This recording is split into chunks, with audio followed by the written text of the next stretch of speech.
warahmatullahi wabarakatuh.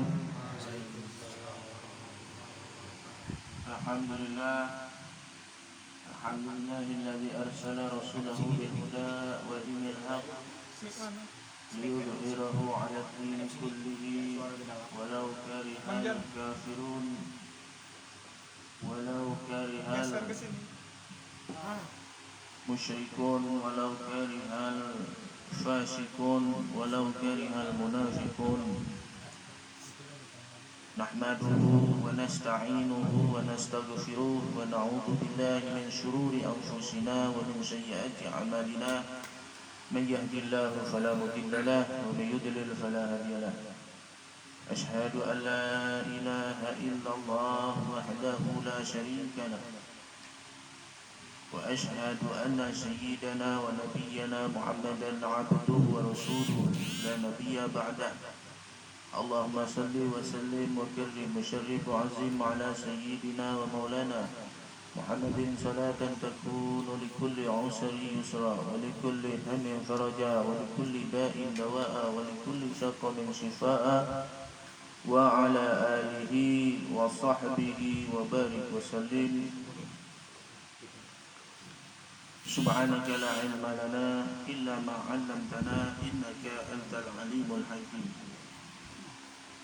Allahumma inna na'udzu bika min 'ilmin la yanfa' wa min qalbin la yakhsha' wa min nafsin la tashba' wa min da'watin la yustajabu laha. Wa qala Allah ta'ala fil Qur'anil Karim, a'udzu billahi minasy syaithanir rajim.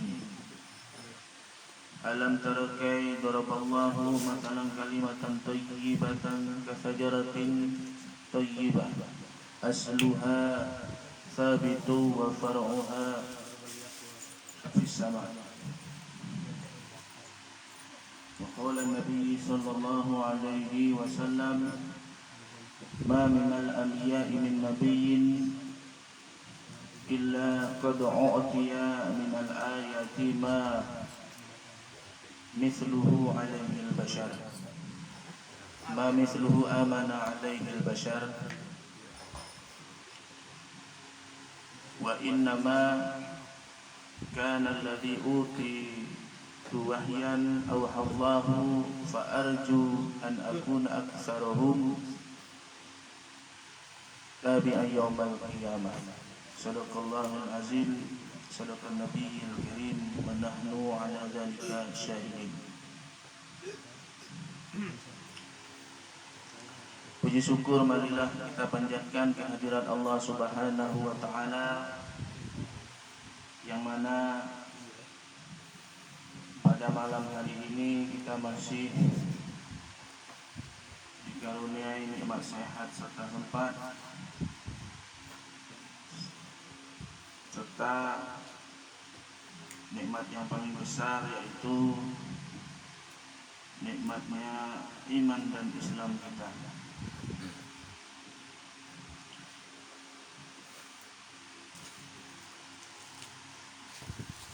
Karena berkat rahmat, taufik dan hidayah Allah Ta'ala, kita masih digerakkan hati kita, masih dikuatkan iman kita, masih kita untuk beristiqomah, untuk terus hadir beramalan salihah, bermajelis tahlil, bermajelis zikir, berkumpul kita, bersilaturahmi, bermuajahah, bermuzakarah, untuk kembali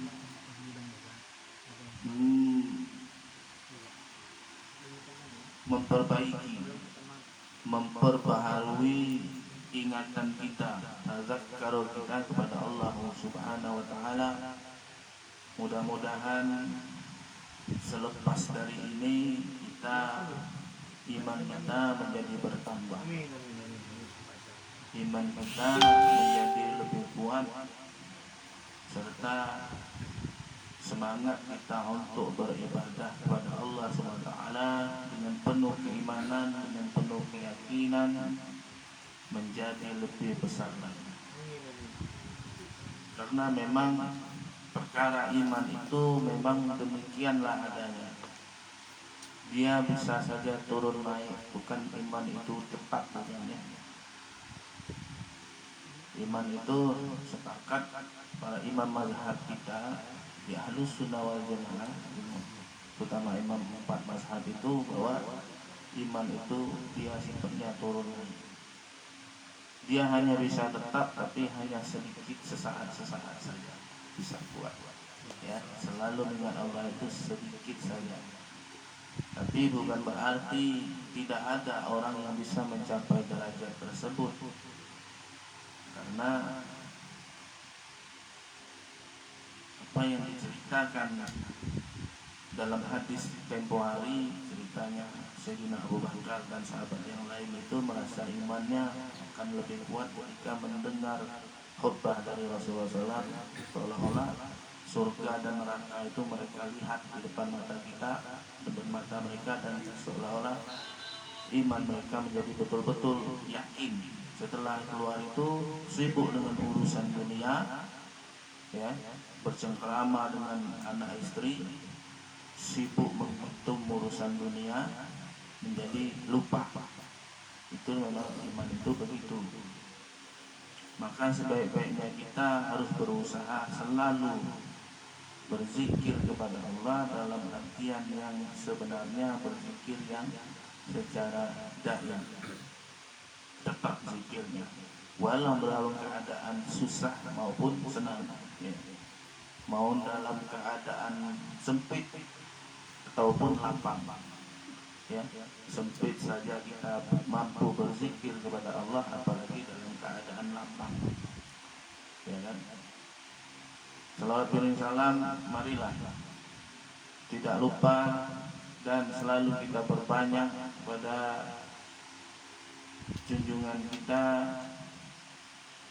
junjungan seluruh alam, Sayyidina wa Maulana Muhammad bin Abdullah bin Abdul Muttalib Rasulullah SAW. Karena satu kali kita berselawat kepadanya, tentu 10 kali Allah bersama malaikat berselawat kepada kita, membalas dengan berselawat dan salam juga kepada kita. Artinya memberi berkah kepada kita. Untuk itu, kalau kita banyak-banyak berselawat dengan bilangan yang lebih banyak lagi, ya kan, artinya itulah yang menjadi wasilah kita selalu dekat kepada Allah Subhanahu wa Ta'ala. Karena tidak ada jalan lain kita untuk mendekatkan diri kepada Allah Subhanahu wa Ta'ala itu dengan jalan berselawat.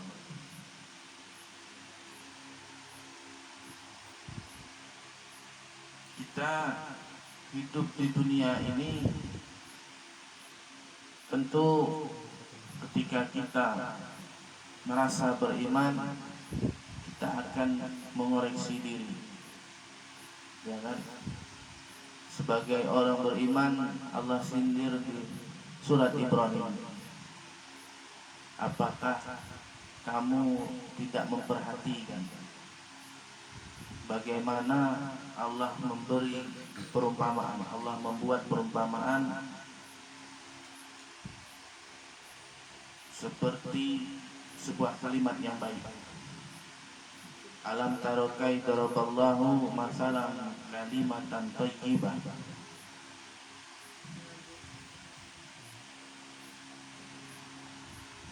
Kalimat yang baik itu tentu di dalam kitab tafsir dengan hadis-hadis yang sahih menceritakan bahwa itu adalah kalimat la ilaha illallah Muhammadur Rasulullah, kalimat tauhid, kalimatan thayyibah.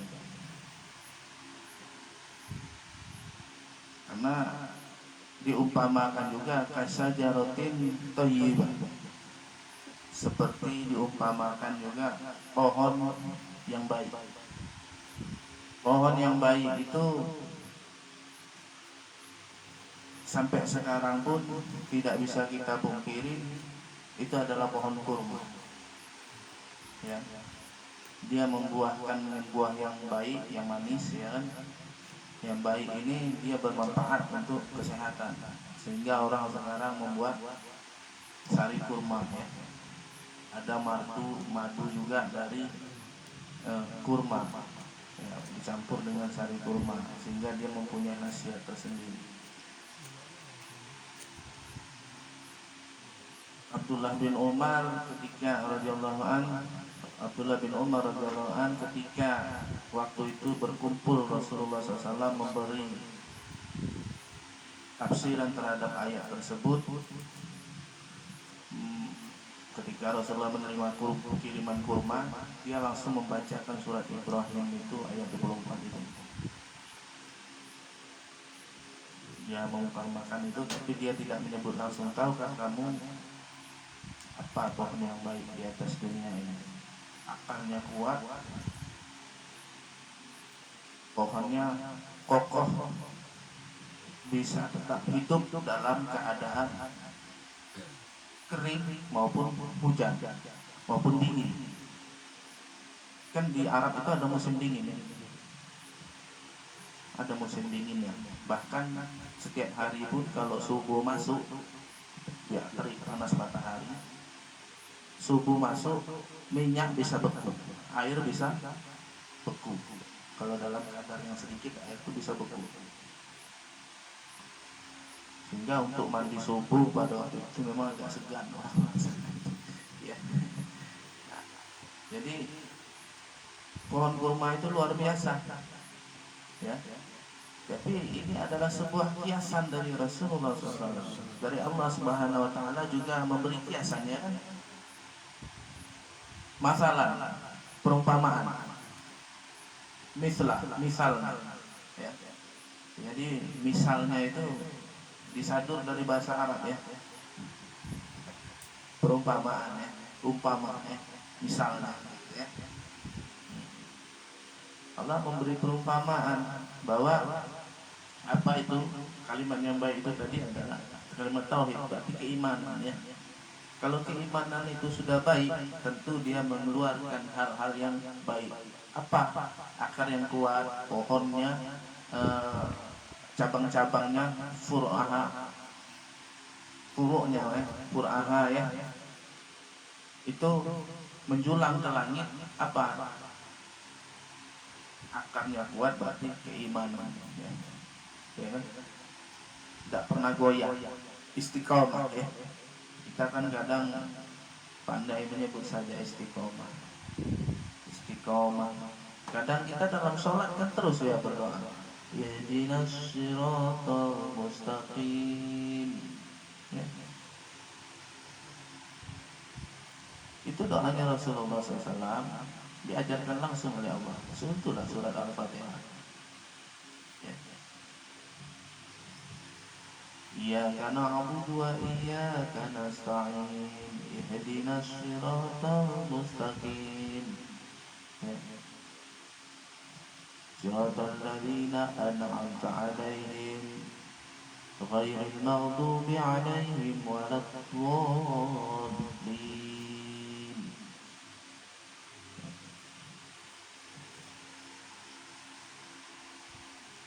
Pernah juga kan dalam sebuah hadis sana ceritakan, seorang sahabat bertanya, ya Rasulullah, katakan kepadaku apa nasihat kita dalam Islam ini,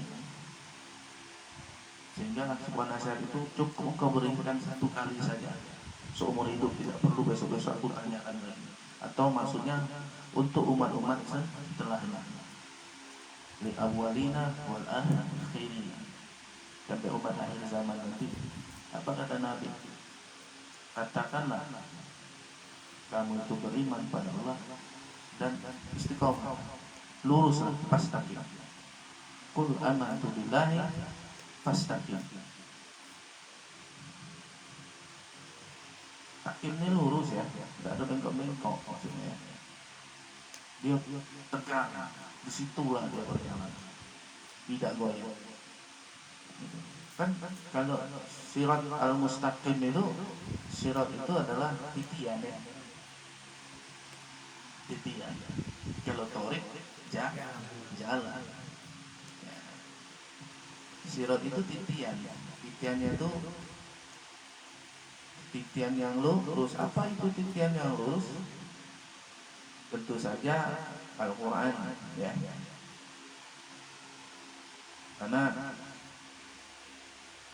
setiap nabi, ya, para nabi itu diberi mukjizat masing-masing.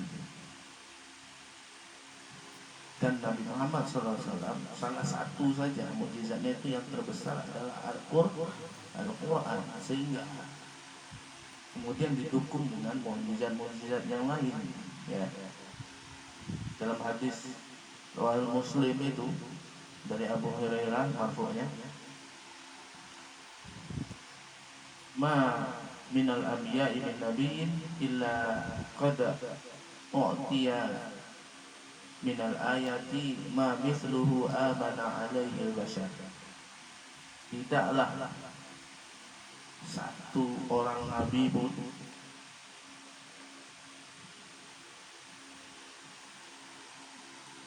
dari nabi-nabinya Allah itu diberi mukjizat kecuali diberi mukjizat illa u'tiya minal ayat ini maksudnya tanda-tanda kebesaran Allah. Jadi mukjizat itu diberikan tanda-tanda kebesaran Allah. Umpama Nabi tiba-tiba bisa membelah bulan di luar akal sehat, itu kan mukjizat. Tiba-tiba Nabi mengeluarkan air dari tangannya. Kalau dari akal logika, dari mana sumber air? Dicari-cari sumur nggak ada. Membelah bulan jaraknya jauh sekali, cukup dengan doa saja. Nah, makanya jangan remehkan kekuatan doa. Ya, kita malam ini di samping berzikir, ya, zikir ini doa ini zikir. Ya. Kalau sholat itu himpunan zikir dan doa, himpunan pujian kepada Allah, ya, mensucikan Allah, mentauhidkan Allah, mentahlilkan Allah, ya kan, bertakmid kepada Allah, bertakbir kepada Allah, itu himpunan, ya. Sholat itu juga tujuannya untuk zikir. Dalam artian inna sholata tanha 'anil fahsya'i wal munkar tadi kan. Kalau kita tidak pernah mau berzikir setelah sholat itu, tentu saja ketika dalam masjid kita beriman, ketika sholat kita beriman pada Allah. Selepas sholat kafir lagi. Kafir dalam artian apa? Kita mau bermaksiat lagi, kita mau berdosa lagi. Nah, sehingga kita kadang-kadang tidak usah heran kalau ada golongan orang alim ditangkap KPK. Tidak nyangka, wah ini orangnya alim sekali, kemudian ditangkap KPK korupsi. Kalau dia masih tersangka, kita boleh saja berhusnuzon. Dalam artian apa? Praduga tidak bersalah. Tapi kemudian setelah ditetapkan, tidak bisa juga mengajukan banding, ya, kasasi segala macam. Artinya secara hukum dia memang ada mempunyai kesalahan. Kita kadang-kadang heran, kita kadang terdoktrin seorang alim, seorang pintar, ya, maksudnya bukan ulama, orang soleh, ya. Orang alim itu orang pintar, ya. Dosen itu orang pintar. Kalau orang dalam bahasa Arab orang alim, ya. Guru besar itu orang pintar, ya kan? Kita kadang-kadang terdoktrin, tidak mungkin lah, ini fitnah ini politik ini. Kadang-kadang kita sudah terburu-buru menyimpulkan begitu, padahal kita lupa bahwa mungkin saja dia sedang dalam keadaan kafir saat itu, sedang melakukan korupsi itu, nah, sehingga kalau kita diumpamakan seperti pohon kurma yang sangat baik itu, thayyibah itu, asluha sabit, akarnya kokoh akarnya. Tengoklah akar kurma itu, hanya panjang, dia kayak pakai ada selang sedotan airnya. Di padang pasir itu tidak ada air kalau kita berpikir ya. Tapi pasir itu sendiri punya celah yang sangat besar rongganya, sehingga dia mungkin punya pompa gitu ya. Kalau kita ya tazakkarun di situ ya, mau bermuzakarah, mau mengingat tentang kebesaran Allah, demikian sangat dahsyatnya kebesaran Allah itu. Allah ciptakan di padang pasir itu, dia tetap bisa menyedot sumber air. Akarnya jauh ke bawah tuh kurma itu. Anaknya sering nanam kurma. Kurma yang mana begitu? Mengerendam, ya, rendam selama lama, kemudian ditaruh tidak pakai tempat yang lembab, tumbuh. Mana tanam? Pada saya tengok di rumah itu banyak. Akarnya di dalam tempat itu karena tak ada bolongin bawahnya, berbelit-belit di situlah sebanyak itu. Kalau sudah sempat dia nyacak ke dalam pasir tanah itu susah ngelepasnya. Kenapa? Itulah memang disebut wa asluha sabit wa far'uha fis sama. Dan cabang-cabangnya, daun-daun cabangnya itu maksudnya itu apa? Amalnya, doanya, amal ibadahnya ke langit langsung diijabah, maksudnya dicatat. Kalau kita baca sejenak ayat Al-Quran ini nyeritain apa kan bingung ya. Alam taro kaifa daraballahu masalan kalimatan thayyibatan kasajaratin thayyibah. Ini cerita kalimat yang baik, kemudian pohon diumpamakan pohon, akarnya ini kayak sebuah syair ya, kayak sebuah. Tapi Al-Quran kan memang begitu bahasanya. Kadang-kadang diberi dengan bahasa yang lugas, tegas, orang tidak percaya, ya, masih tidak percaya. Disindir kadang-kadang orang lebih tersentuh hatinya. Hati-hati, itu namanya hikmah ya. Buahnya dia berbuah dengan teratur. Kurma itu kan selalu berbuah. Nah, itu lanjutan ayatnya. Supaya apa? Wa yadribullahu amsalu wa yadribullahul amsala linnasi la'allahum yatadzakkarun. Demikianlah Allah menjadikan sebuah perumpamaan kepada para manusia, untuk para manusia, linnasi la'allahum, supaya mereka mau mengingat Allah. Mengingat apa? Kebesaran Allah. Ya, kalau tidak dipikir-pikir tidak sampai. Ya kan, ngapain kok beliau dalam keadaan kering, panas terik, ya kan? Dia tetap saja membuahkan buah yang baik.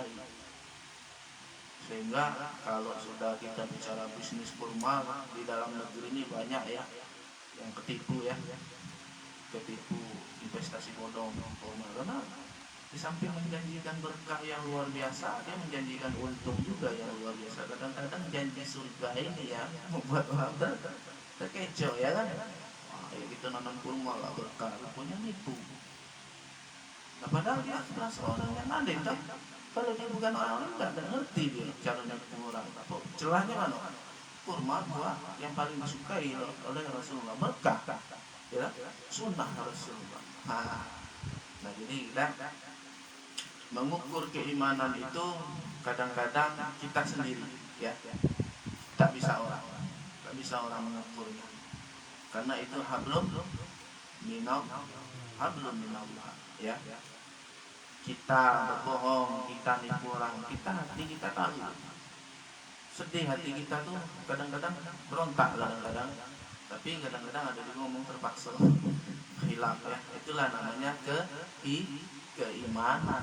Ya, makanya iman itu harus dipelihara. Nah,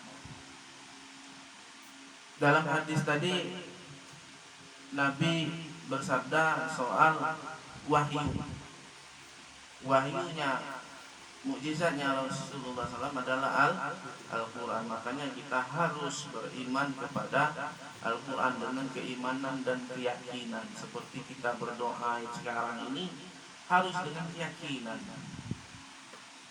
Berdoalah kamu kepada Allah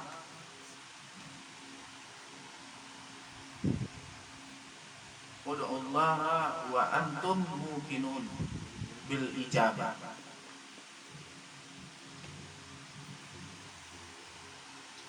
Berdoalah kalian semua kepada Allah dan kamu itu dalam keadaan yakin bahwa doa kamu itu dikabulkan. Kalau tidak mungkin, ya, karena sesungguhnya Allah tidak akan mengabulkan doa orang-orang yang hatinya hampa.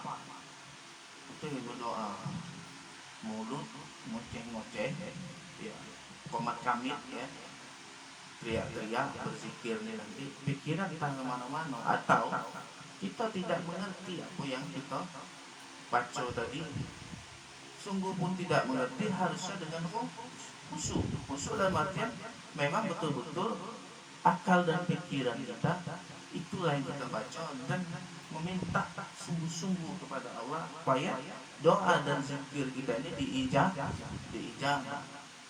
Itulah doa yang khusyuk namanya, betul-betul meminta tunduk kepada Allah dengan tawadu, ya. Yang bilang kemarin kan khusyuk dan tawadu, ya.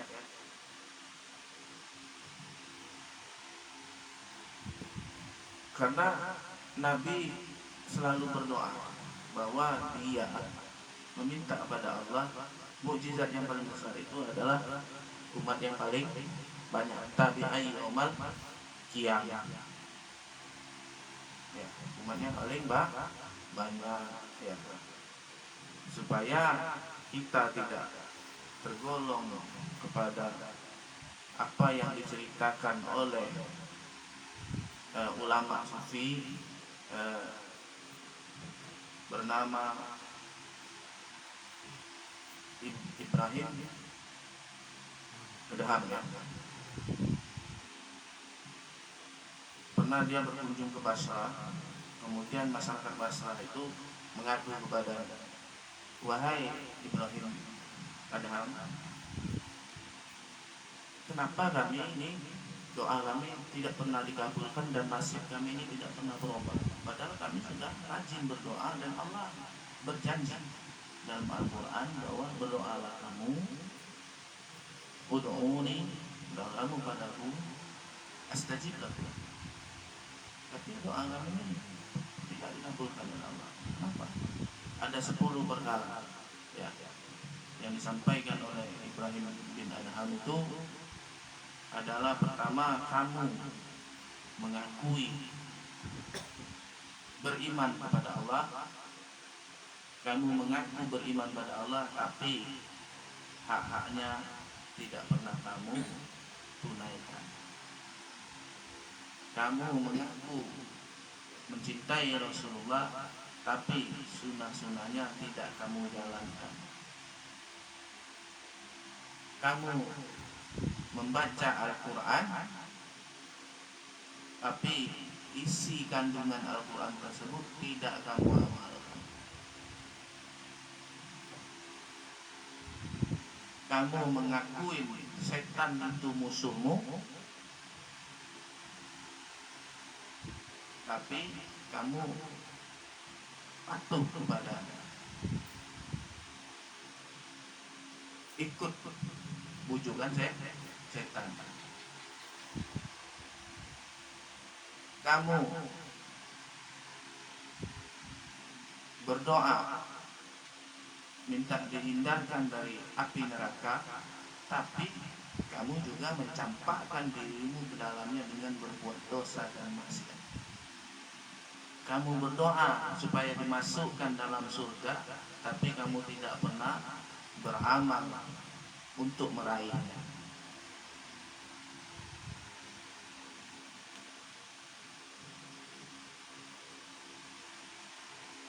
Kamu sibuk mencaturkan aib saudaramu, tapi kamu lupa dengan aibmu sendiri.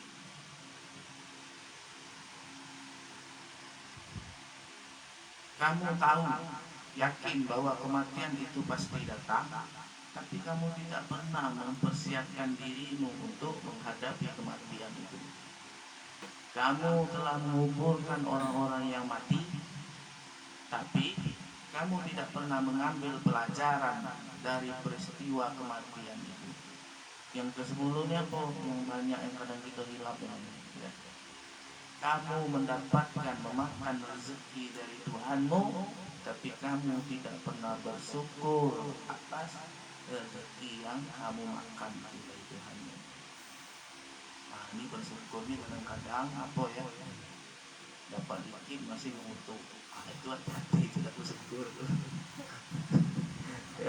Ayat terakhirnya, kalau yang lain-lain tuh kalau nak diuraikan panjang ya. Nah, cuman kalau hati kita husuk malam ini dengarkannya, insya Allah itu jadi muhasabah. Jangan kita protes kepada Allah, ya Allah, Engkau kan telah berfirman kepada kami, nyuruh kami berdoa. Nah paling tidak kalau kita sebagai punya adab yang baik kepada Allah SWT, kalau sudah kita diperintah, kita jalan ya. Perintah ini berarti wajib ya. Wajib itu apa? Apabila kita laksanakan dapat pahala. Ditinggalkan berdosa. Mana ini? Nak kabul nak tidak itu urusan nomor sekian, jangan nomor 2 lagi. Tidak. Nomor sekian ya. Kenapa? Karena Allah itu sesungguhnya tidak pernah ingkar janji ya. Allah tidak pernah ingkar janji. Nah, kalau lah katanya ujibu da'wat da'i idza da'ani falyastajibu li wal yu'minu bi la'allakum yarshudun. Aku kabulkan setiap doa kamu yang kamu panjatkan kepadaku. Syaratnya apa? Falyastajibu li. Kamu harus laksanakan apa yang menjadi keinginanku. Apa keinginan Allah itu perintah-perintahnya ya. Kan itu dulu pertama. Itu minta dikabulkan. Istajib duhana ya Allah, istajib duhana ya Allah. Tapi kita ada sebagian yang tidak kita laksanakan, itu cacat hukum namanya. Ya, cacat hukum itu. Ya kalau dalam bahasa hukum ini kita cacat hukum itu ya. Wal yu'minu bi, beriman kamu kepadaku kata Allah. Maka kalau sudah beriman, jangan ragu lagi sedikit pun sedetik pun ya. Jangan kalau orang ramai gitu tidak mau berbuat dosa, tapi dalam sepi yang mulai berbuat sama baik ya. Ya itu namanya pura-pura ya. Nah, itu ya. Mudah-mudahan bisa menambah iman ya. Adapun hadis yang tadi soal ud'ullah wa antum itu hadisnya mutawatir ya. Hadis riwayat Imam Tirmizi soal iman Allah dan ngabulkan dosa tadi, tidak ngabulkan doa bagi orang yang hatinya hampa ya. Itu hadisnya 3 perawinya, Tirmizi, Hakim sama Ibnu Majah. Ya, jadi itu kunci doa ya. Salah satu perintah Nabi ya. Allah perintah itu. Nah, jadi mudah-mudahan kita bisa mengambil hikmahnya. Marilah kita sama-sama berzikir, berdoa, mengamalkan daripada wiridnya Syekh Bakar bin Salim. Mudah-mudahan kita dapat berkahnya ya. Dengan berkah tersebut segala hajat kita dan doa kita diijabah oleh Allah Subhanahu wa taala. Paling tidak kita mampu meraih berkahnya pada malam hari ini. Amin ya rabbal alamin. Doa kita mungkin malam ini ada yang minta kesembuhan untuk diri dan keluarganya, mudah-mudahan diberi kesembuhan. Ada yang minta dilapangkan, diberikan kemudahan, mudah-mudahan Allah berikan kemudahan dalam rezeki, dalam usaha, dalam mencari jodoh ya kan. Aminin biar ini ya. Itu ya.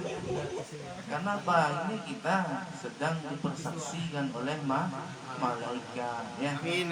Nah itu yang diaminkan. Jadi mudah-mudahan yang sedang susah jodoh jadi enteng jodoh. jodoh ya, yang susah rezeki jadi murah rezeki ya, yang imannya kurang jadi bertambah ya kan, nah, itu.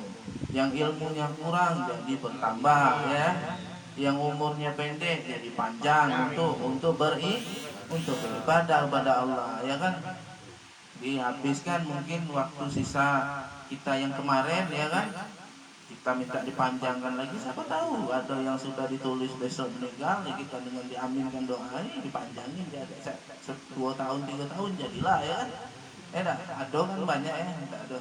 Nah, karena doa itu adalah senjatanya mukmin ya, jangan ini ya, jangan remehin doa ya. Nah, jadi yang sakit minta disembuhkan, amin ya rabbal alamin. Usikum wa nafsi bitaqwallah wal afu minkum. Wassalamualaikum warahmatullahi wabarakatuh.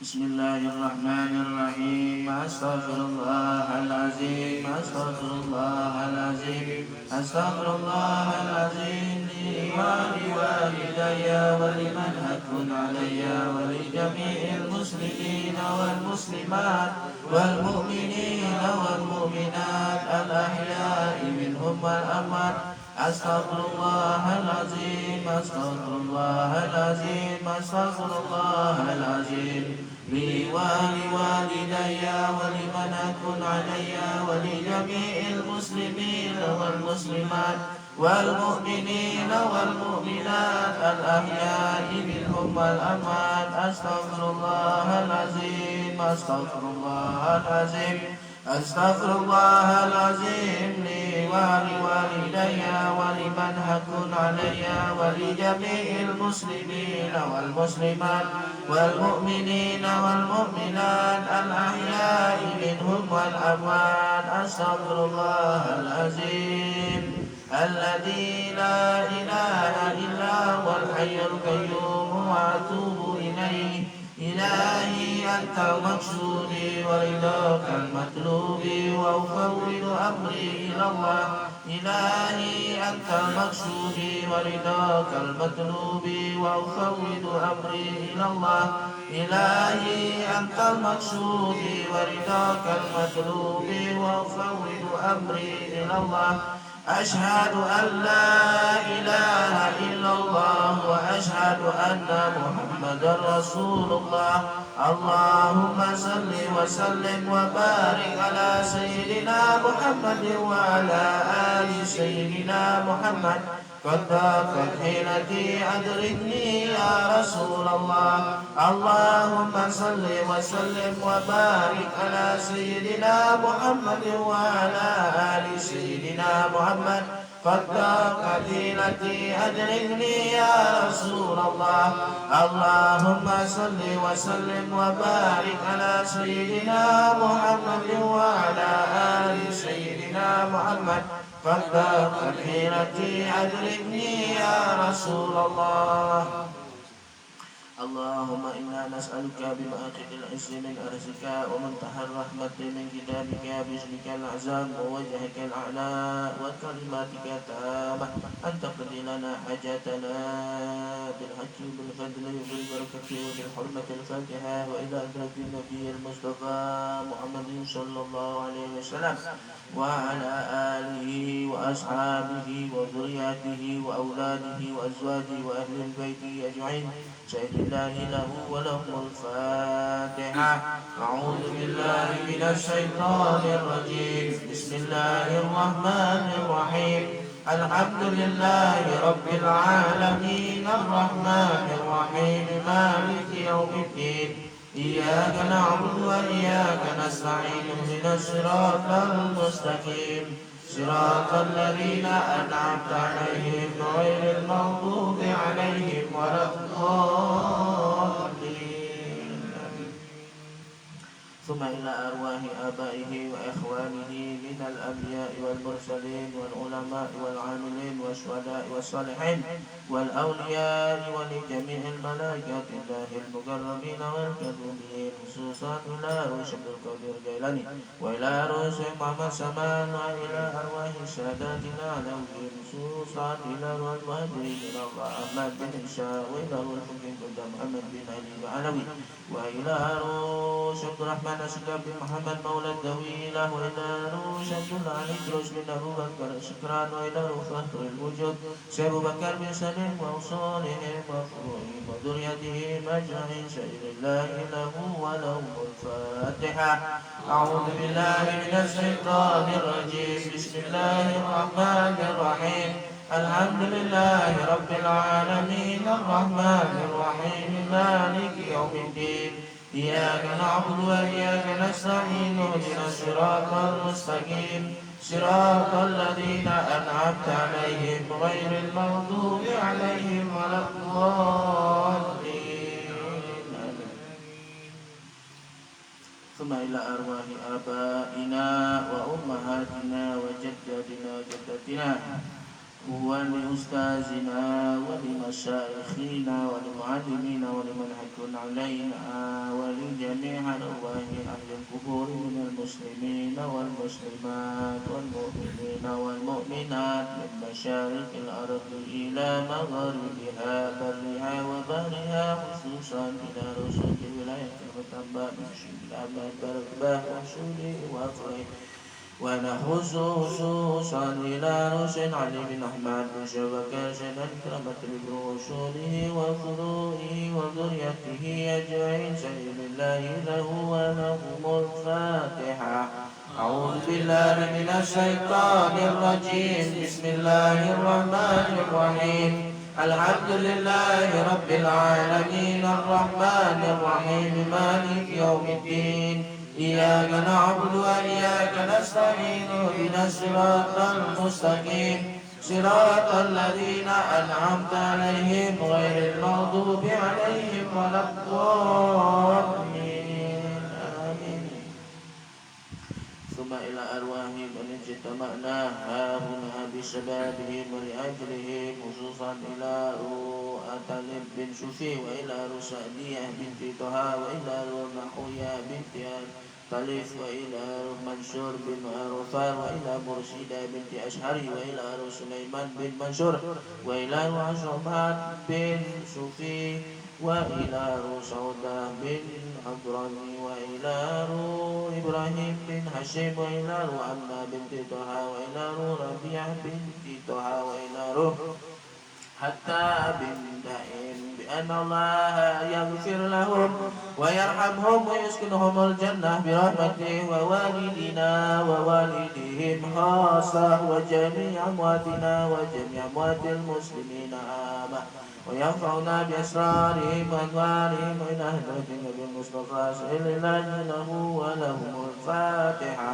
أعوذ بالله من الشيطان الرجيم بسم الله الرحمن الرحيم الحمد لله رب العالمين الرحمن الرحيم مالك يوم الدين إياك نعبد وإياك نستعين اهدنا الصراط المستقيم صراط الذين أنعمت عليهم غير المغضوب عليهم ولا الضالين آمين.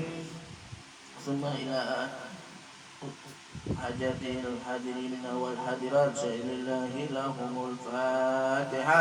أعوذ بالله من الشيطان الرجيم بسم الله الرحمن الرحيم الحمد لله رب العالمين الرحمن الرحيم مالك يوم الدين إياك نعبد وإياك نستعين اهدنا الصراط المستقيم صراط الذين أنعمت عليهم غير المغضوب عليهم ولا الضالين.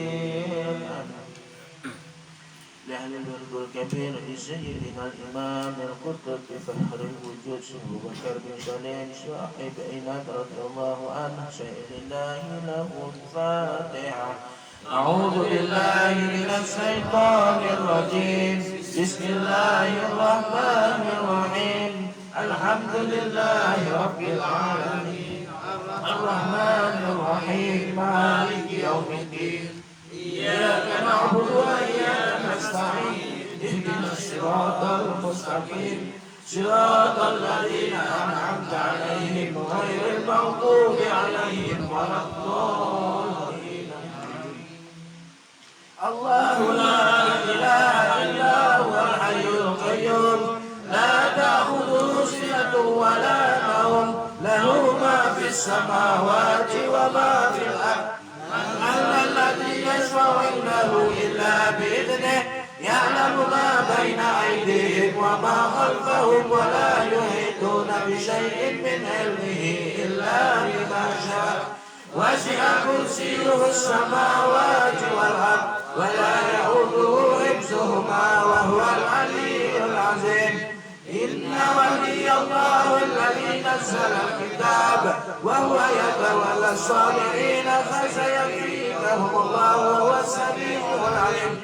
هو الذي جعل الشمس ضياء والقمر نورا وقدره منازل تعلموا عدد السنين والحساب ما خلق الله ذلك إلا بالحق يفصل الآيات لقوم يعلمون. بسم الله الرحمن الرحيم قل هو الله أحد الله الصمد لم يلد ولم يولد ولم يكن له كفوا أحد.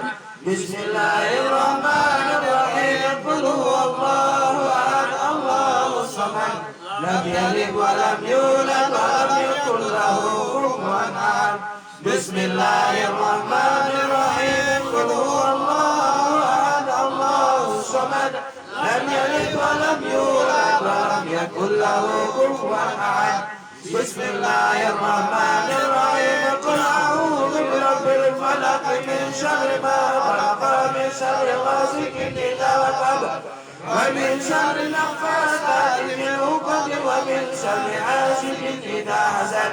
بسم الله الرحمن الرحيم قل أعوذ برب الفلق من شر ما خلق من شر غاسق إذا وقب ومن شر النفاثات في العقد ومن شر حاسد إذا حسد.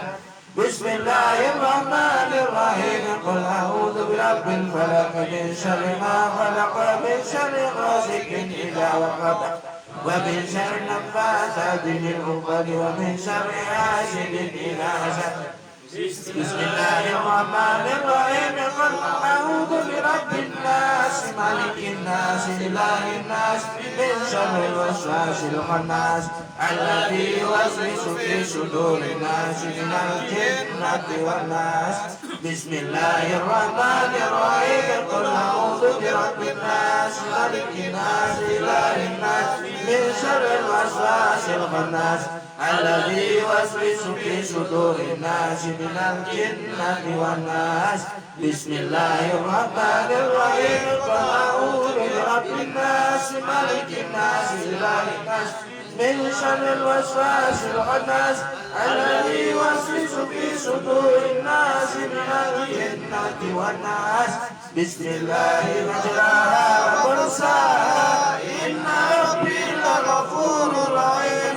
اللهم إني أسألك بسر سرك المسؤول العصمة والتوفيق والحفظ والحراسة والحماية والوقاية وحفظ الأمن بما حفظت به كتابك المبين وعبادك الصالحين المستقيم الأبرار المقربين وافق علينا من بحار العناية والتوفيق والمحبة الصادقة صدقية وارزقنا من كنز لا حول ولا قوة إلا بالله العلي العظيم.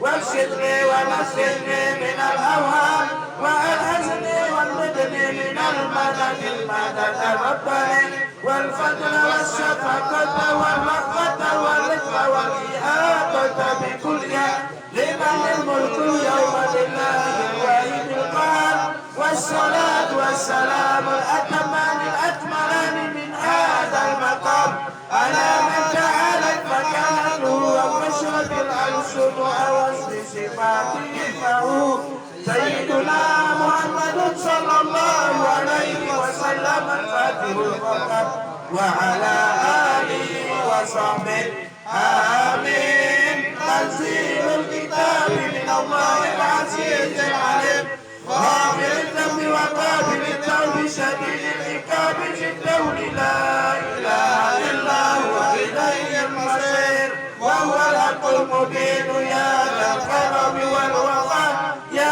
عالم السر وأخفى يا قوي يا عزيز نسألك العصمة في الحركات والسكنات واصبر علينا النور الأكبر واجعلنا ممن شهد ذلك العبودية وارزقنا أسنى حسن الصراط الحميدة وارحم بنا وارحمنا واهدنا حماية تقينا من سائر الفتن ما ظهر منها وما بطن واجعلنا في رتبة الرضا والرضين بالقدر خيره وجميع معترفين مطمئنين بذكرك ونور عقولنا واجعلها مسترشدة منك للهداية واصبر علينا من بين جودك وفضلك العظيم يا رب يا رحيم يا الله يا أرحم الراحمين إنك على كل شيء قدير هب لنا النعم ظاهرها وباطنها واجعلنا مسروبين منك باللطف والتوفيق يا فتاه يا عليم يا غني يا كريم تكرم علينا بما تكرمت به على الصديقين والشهداء والصالحين وحسن أولئك رفيقا وقد دللتنا بك عليك وهديتنا بك إليك فاجعلنا من الداخلين عليك الراغبين بفضلك إليك مع الصفاء السريرة يا رب وعصمة قوية من الشيطان الرجيم وافتحنا من بنائك وأصلح ما ظهر منها وما بطن نحو المعنى واجعل محجة سبيلها لك خالصة وحجة على أعدائك وأغننا بلا سؤال منك وجعل توحيدنا توحيد الوافقين واسلك بنا منهج المقربين وانهد همتنا إلى هدرة الشركين إلى رتبة أهل الكمال والقدر وأدرك ألسنتنا بحمدك ومجدك وعد بيننا وبين كل عائل يهول بيننا وبينك بحولك وقوتك وقدرتك إنك على كل شيء قدير اللهم إني أسألك بأسمائك التي ذكرتها في خزائنك التي خزنتها لمحمد نبيك وصفيك ورسولك منهج الموفقين الآمنين الذين لا خوف عليهم ولا هم يحزنون اللهم أصبر علينا خلال الهداية التي هديت بها النبيين والصديقين والشهداء والصالحين على صراطك المستقيم يا الله يا الله يا الله يا رباه يا نور السماوات والأرض هب لي حكما وألحقني بالصالحين واجعل لي لسان صدق في الآخرين واجعلني من ورثة جنة النعيم واغفر لي ولوالدي ولجميع المسلمين أجمعين ولا تخزني يوم يبعثون يوم لا ينفع مال ولا بنون إلا من أتى الله بقلب سليم فتعالى الله الملك الحق لا إله إلا هو رب العرش الكريم وقل رب اغفر وارحم وأنت خير الراحمين اللهم اجعلنا دائمين الشهود الأكمل والنور الأول والأكمل الأفضل اللهم ربنا برضاك وخصصنا بحبك حتى نكون معك من المخلصين آمين آمين آمين آمين آمين آمين آمين ياسين والقرآن الحكيم إنك لمن المرسلين وأقسمت عليك بسر سرك القادر الذي وسع كرسيه السماوات والأرض ولا يؤوده حفظهما وهو العلي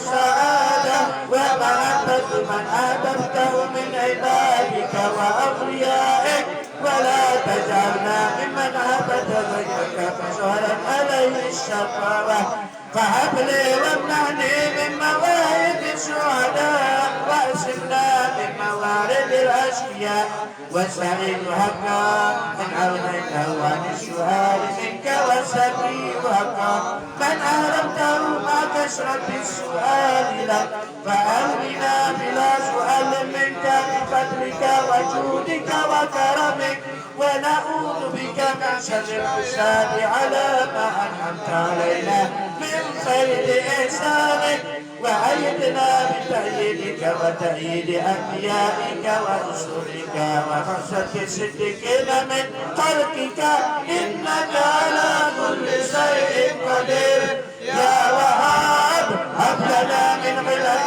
بعملتنا علينا فيها باردة الشكر واكسنا من خلق الرضا فسوة تقينا من سائر الفتن ما زال منها وما بطن مع السلامة والعافية اللهم هب لنا القناعة والصبر والرضا عند المدح والشكر والتواضع عند البذل وأخرجه بالرياسة منا وهب لنا ما لا عين رأت ولا أذن سمعت ولا خطر على قلب بشر ربنا ظلمنا أنفسنا وإن لم تغفر لنا وترحمنا لنكونن من الخاسرين ربنا عليك توكلنا وإليك أنبنا وإليك المصير إن ولي الله الذي نزل الكتاب وهو يتولى الصالحين اللهم ارزقنا نور التوحيد وارشدنا واهدنا وارشدنا إلى أسنى طريق العارفين وبلغنا ما بلغناه من السر المسؤول الذي جاءته سكينة الصديقين من الذين أنعمت عليهم بالنعمة الأبدية كافها يا عين صاد ياسين والقرآن الحكيم آمين تنزيل من الرحمن الرحيم وهو حسبنا ونعم الوكيل اللهم من علينا بالمنة والعافية التي لا قبلها ولا خلفها يا الله يا الله يا الله يا رب يا رب يا رب أفد علينا من جزل إحسانك الفائد من جودك وكرمك يا أرحم الراحمين برحمتك نستغيث ومن عذابك نستجير اللهم اهدنا فيمن هديت واجعلنا ممن لا يزال واقفا بين يديك وارحمنا وارزقنا يا رب بعينك التي لا تنام وكفنا بركنك الذي لا يرام يا غاية إنعامي ويا شفاء أسقامي اللهم يا سميع يا بصير يا عليم يا حليم أسألك أن تحفظنا وتحرسنا من كيد الكافرين وحسد الحاسدين واجعل كيدهم في نورهم يا أرحم الراحمين وهب لنا من لدنك رحمة إنك أنت الوهاب هب لنا إيمانا دائما وقلبا خاشعا وعلما نافعا ورزقا واسعا لا فيه حساب وعطاء من غير سؤال ولا حساب ومنة سابقة أزلية يا علي يا عزيز يا حليم يا عليم قد منعتني ومنعت علي برضا منك من غير مقابلة مني ومشيتي إليك ولا حركة ولا شكر إلا بك أنت ربي وعلمك حسبي فنعم الرب ربي ونعم الحسب حسبي وأنت النصير لي فانصرني وانصر بي وأنت خير الناصرين آمين عين سلطان حمايتنا وستر الأنس مسؤول علينا وعين الله ناصرة إلينا بحول الله لا يقدر علينا والله من ورائهم محيط بل هو قرآن مجيد في لوح محفوظ دلنا بك عليك واهدنا بك عليك إن ولي الله الذي نزل الكتاب وهو يتولى الصالحين كما يعلم الإنسان كفايتنا فسيكفيكهم الله وهو السميع العليم آمين حميد الستار مرة بينهما برزخ لا يبغيان اللهم اهدنا بما هديت به النبيين والصديقين والشهداء والصالحين إلى صراطك المستقيم يا نور السماوات والأرض هب لي حكما والحقني بالصالحين واجعل لي لسان صدق في الآخرين واجعلني من ورثة جنة النعيم واغفر لي ولوالدي ولجميع المسلمين وقد تعززت بذي العزة والجبروت